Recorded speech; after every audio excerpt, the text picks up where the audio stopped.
بص يا صاحبي، لو قاعد بتتفرج على الفيديو ده دلوقتي فانت اكيد مهتم تعرف ازاي تكسب فلوس من الانترنت. بس قبل ما تفكر في الفلوس لازم تفهم انه الموضوع مش مجرد زرار هتدوس عليه وتبقى مليونير.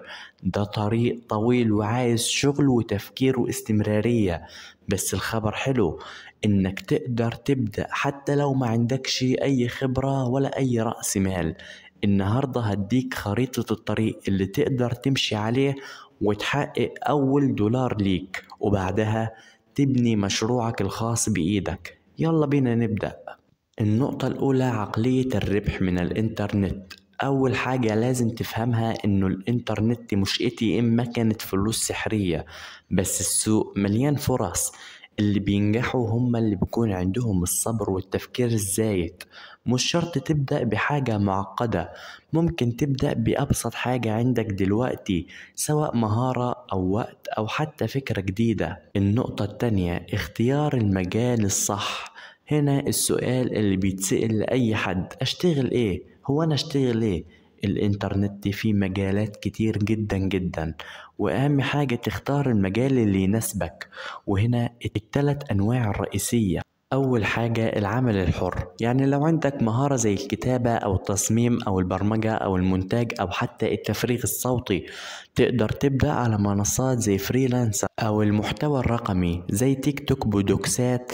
لو عندك أفكار وقادر توصلها بشكل كويس، المجال ده مربح ليك جدا جدا وعلى المدى الطويل. وعندك التجارة الإلكترونية، يعني أنت لو شخص مهتم بالبيع والشغل التجاري، ممكن تبدأ بالدروب شوبينج أو الطباعة عند الطلب أو حتى بيع المنتجات. والطرق دي كلها مش بس اللي بتنبني على الربح من الإنترنت. أنا قلت 3 بس في غيرهم 3 مليون طريقة ممكن تستعملها، بس دول ال3 طرق الشائعين اللي أنا أقدر أديهم لك. ولو أنت عندك طرق غيرها ياريت تشارك في التعليقات أو تستخدم طرقك بدل الطرق اللي أنا بقولك عليهم دول. كمل معايا. والنقطة التالتة التنفيذ أو الاستمرارية. المعرفة لوحدها مش كفاية، أهم حاجة إنك تبدأ حتى لو صغيرة. حط لنفسك خطة، يعني لو هتشتغل فريلانسنج اعمل حساب على المنصة، ولو هتبدأ قناة سجل أول فيديو، ولو تجارة دور على المنتج. أو أهم حاجة ما تفضلش تفكر بدون فعل، يعني ما تفضلش تتكلم بدون أفعال. اللي هتتكلمه اعمله، أرجوك اللي تتكلمه اعمله. النقطة الرابعة واللي احنا بنستناها، بناء الدخل المتعدد. الراجل الذكي مش بيعتمد على مصدر دخل واحد. لو بدأت تحقق أرباح حاول تضيف مصدر دخل تاني، يعني لو انت شغال في شركة وبتقبض راتب واحد، حاول اعمل مصدر دخل تاني، خليهم 2 علشان تزود مصدر دخلك بسرعة. يعني مثلا لو عندك قناة يوتيوب ممكن تعمل كورس، لو بتشتغل فريلانسنج ممكن تعمل مدونة أو جروب تعليمي. المهم إنك تفضل توسع مصدر دخلك، ما توقفش أبدا. دلوقتي انت معاك خريطة الطريق، بس التنفيذ عليك. ما تستناش وقت مثالي، لأن مفيش أبدا وقت مثالي. ابدأ النهاردة، ولو بتخطي خطوة بسيطة حتى مفيش أي مشكلة، بس الأهم إنك تبدأ النهاردة. والله ما في وقت مثالي، كل يوم هتطلع بمشكلة جديدة، كل يوم هيواجهك حاجة جديدة، كل يوم هتقول الوقت، بعدين هتقول الإمكانيات، بعدين هتقول حاجات كتير بتواجهني، مش قادر، مفيش وقت، خليني في الشغلانة دي أحسن. ابدأ النهاردة لو بحاجة بسيطة.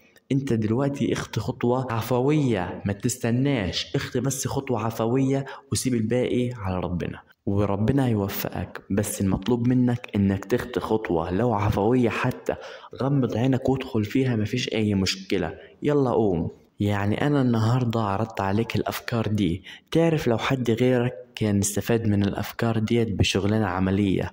بس المطلوب منك دلوقتي انك تقوم وتنجز. انجز المهام اللي عليك. انت دلوقتي مهما تكن شغال في مزرعة، شغال في مصنع، شغال في شركة، شغال في معمل، شغال مهندس طيران، اعمل شغلانة. على الأقل افتح قناة يوتيوب بالشغلانة اللي انت بتشتغل فيها. مثلا أغلبنا عندهم محلات، انت مثلا شخص بتتفرج عليا وعندك محل نجارة، يا سيدي صور النجارة ازاي بتتعمل وانشر على اليوتيوب، اعمل صفحة على يوتيوب وابدأ انشر عليها. وفيسبوك شروطه بقت حلوة قوي، بيكسب فلوس حلوة قوي. هو ويوتيوب انشر عليهم الاتنين كده، تكون ضربت الاتنين في واحد. انشر عليهم مش هتخسر اي حاجة. يعني لازم تستفيد من الطرق دي كلها، ما تثبتش على طريقة واحدة بس. استفيد من اي طريقة انت تلاقيها قدامك وتجيب بيها فلوس. ادخل اعمل فلوس، اعمل اي حاجة تقدر تجيب بيها فلوس. اي خطوة انت عايزها اخطيها، ممكن تكسب فلوس. في ناس بتنزل عندها مشاكل وعايزة مساعدات، ساعدهم. هتخسر ايه؟ ممكن مساعدة تكسبك 1000 و2000 و3000 جنيه بس. وبعد ده كله عايزك تقولي في الكومنتات ايه المجال اللي حابب تبدأ بيه، ولو عندك اي استفسار اكتب لي وانا هرد عليك شخصيا. ولو استفدت ما تنساش اللايك والاشتراك، لان الفيديوهات الجاية هتخليك محترف في الانترنت. وتذكر دايما انه رمز الفكرة بتجمع بين الابداع وتطوير الذات والنجاح المالي. اشوفكم بفيديو جديد، سلام.